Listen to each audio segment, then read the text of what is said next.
they can get me. Nothing common, maybe okay. No, I said it. Both of you, sir. For you, sir. Both of you, sir. Good morning, sir. Yeah. So you were of the opinion that the court dismissed the charge instead of striking it out, but the court subsequently struck it out. Are you okay with that? Whether what? You're okay with the decision of the court by striking it out, not dismissing it? Well, I'm okay with the fact that the charge has been struck out and the appropriate orders have been made by the court.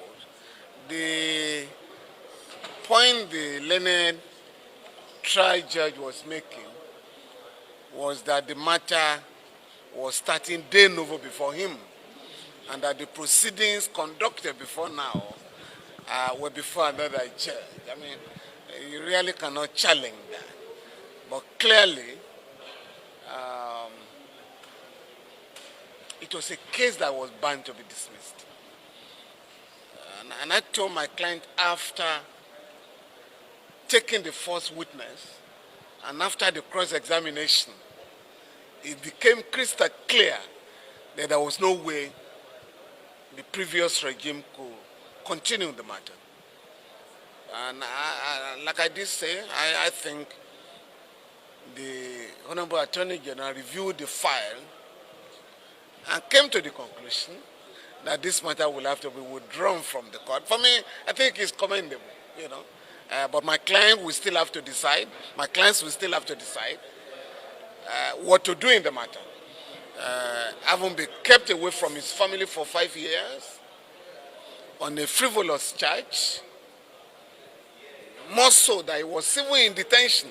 He was in custody on the day of the protest, 5th of August, 2019.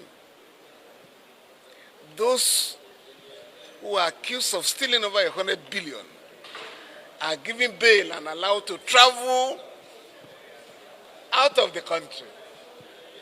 But this gentleman has been kept away for 5 years from his family. Initially, his movement was restricted to Abuja. And we had to rush to the Court of Appeal to have those conditions lifted. Now that he's a free man, happily, once the passport is made available, he can rejoin his family. I'm indifferent. I was very sure from the beginning that the case was not going anywhere as well. And I wasn't committed in any way to an optimistic trial or even a discharge. Because the goal is to bring about a better society. And the good news today is that the revolution they were afraid of some 5 years ago is approaching the shores of Nigeria like a tsunami. And I said last week that the trigger for a revolution will be hunger. People are hungry in this country, and we cannot afford to be distracted by this case. And as you know, regardless of the case, I continue my civil advocacy in the country.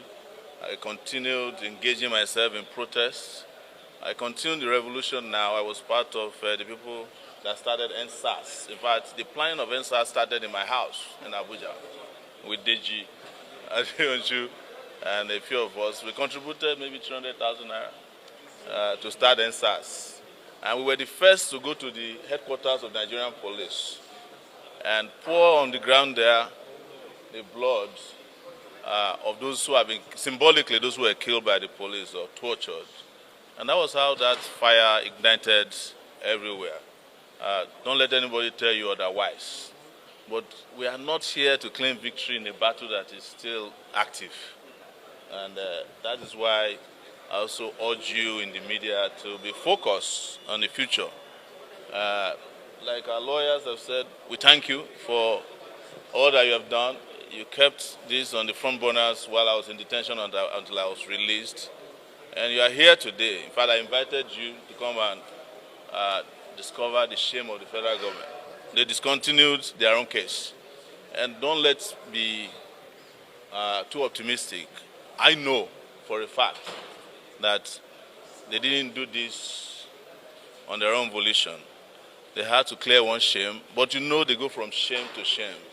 They might do another stupid thing, but it doesn't matter now because the revolution is here.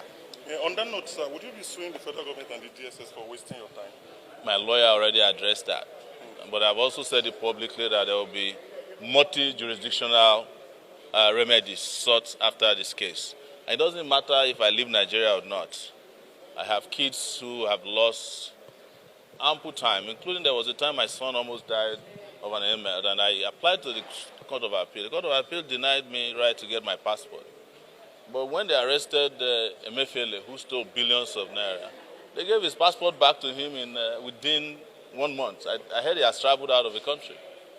But when it comes to us, those who don't steal, this system is against those of us who refuse to partake in the looting of the Commonwealth, whereas they pamper the criminals.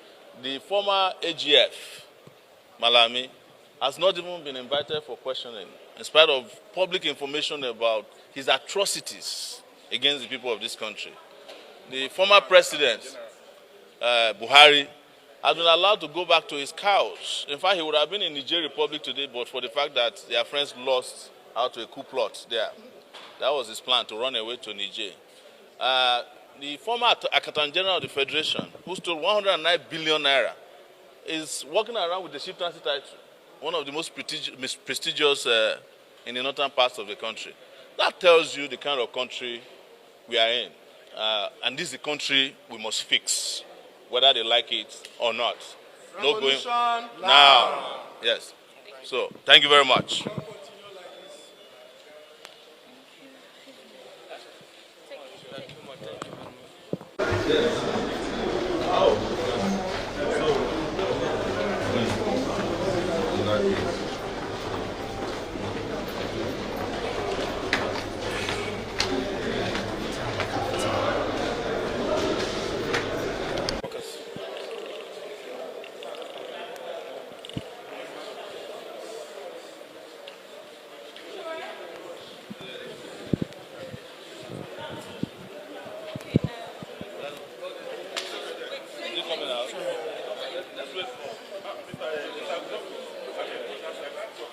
Please, sorry, can you move back a bit? Can you move back a bit?